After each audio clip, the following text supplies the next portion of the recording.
এখন বক্তব্য রাখবেন মাননীয় সদস্য সৈয়দা আফিয়া আশরাফি পাপিয়া, সংসদীয় রক্ষিত আসন মহিলা আসন 41।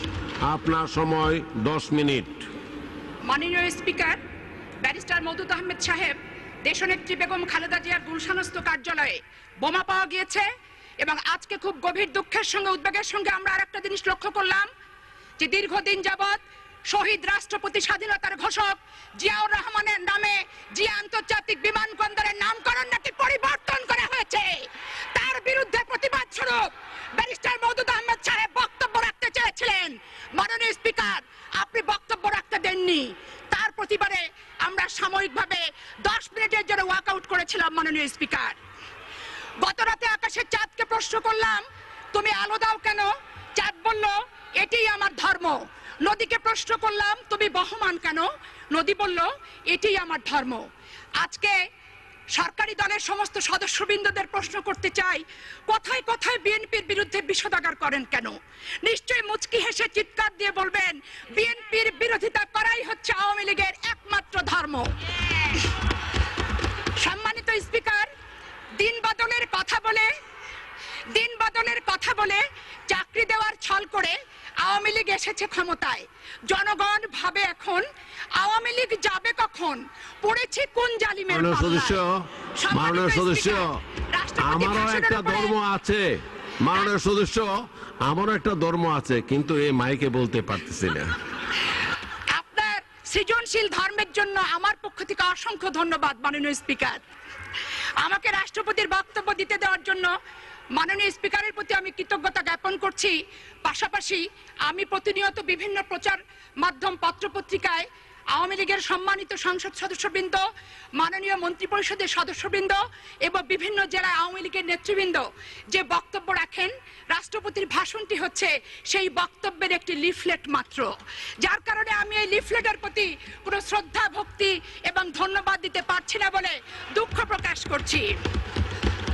আওয়ামী লীগের নির্বাচনী ইস্তেহারে একটি বারের জন্য বলেনি যে ষড়যন্ত্রের মাধ্যমে ক্ষমতায় এসে 72 স্টাইলে তারা দেশ শাসন করবে। তারা একটি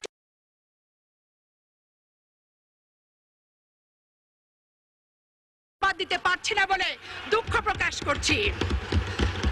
আওয়ামী লীগের নির্বাচনী ইস্তেহারে একটি বারের জন্য বলেনি যে ষড়যন্ত্রের মাধ্যমে ক্ষমতায় এসে 72 স্টাইলে তারা দেশ শাসন করবে। তারা একটি বারের জন্য বলেনি যে বাংলাদেশের রাষ্ট্রীয় ক্ষমতায় এসে বাংলাদেশকে ভারতের করদ রাজ্যে পরিণত করবে। তারা কিন্তু একটিবারও বলেনি, মাননীয় স্পিকার, যে তারা বাংলাদেশের সন্ত্রাস, টেন্ডার, চাঁদাবাজ, শিক্ষা প্রতিষ্ঠানে ভর্তি বাণিজ্য, নামকরণ পরিবর্তন, সর্বোপরি শহীদ রাষ্ট্রপতি জিয়াউর রহমানের মাজার নিয়ে তারা ষড়যন্ত্র করবে, তাদের নির্বাচনী ইস্তেহারে কোথাও কিন্তু লেখা ছিল না। মাননীয় স্পিকার, আজকে আমি একটি প্রশ্ন করতে চাই। লগি বৈঠার আন্দোলনের ফসল তত্ত্বাবধায়ক সরকার যেদিন শপথ গ্রহণ অনুষ্ঠানে গিয়েছিলেন, সেদিন বাংলাদেশের রেডিও টেলিভিশনের মাধ্যমে 15 কোটি মানুষ সেদিন দেখেছিল লাল পেড়ে বেনারসি শাড়ি পরে, গলায় মুক্তোর মালা দিয়ে, মুচকি হেসে, দলের নেতাদের দলীয় পোশাক পরিয়ে সেদিন অভিনন্দন জানাতে গিয়েছিল কোন দলের নেত্রী। শুধু তাই নয় মাননীয় স্পিকার, বিদেশে যাওয়ার সময় জিয়া আন্তর্জাতিক বিমানবন্দরে উনি বলেছিলেন যে আমি যদি ক্ষমতায় আসি তত্ত্বাবধায়ক সরকারের সমস্ত কর্মকাণ্ডকে বৈধতা দেব।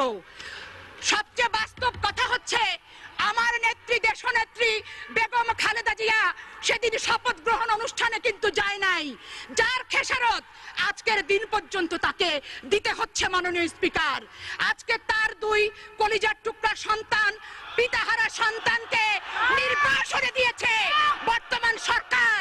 শুধু শপথ গ্রহণ অনুষ্ঠানে না যাওয়ার কারণে দেশনেত্রী বেগম খালেদা জিয়াকে ক্যান্টনমেন্টের বাসায় নিঃসঙ্গ জীবন যাপন করতে হচ্ছে।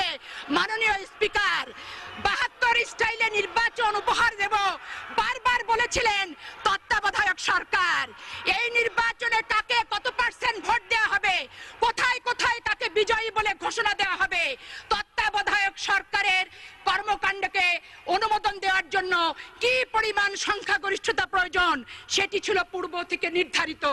তাই তো বাংলাদেশের জনগণ বলে, জলিল সাহেব মুখ খুললো, থলের বিড়ালটি বেরোলো, ভোট নাহি দরকার, আওয়ামী লীগের গঠনে সরকার, রেডি আছে ফলমূলা, খালেদা জিয়া 35, অন্যরা 20, সাথী হাসিনা নেই কোনো ভাবনা।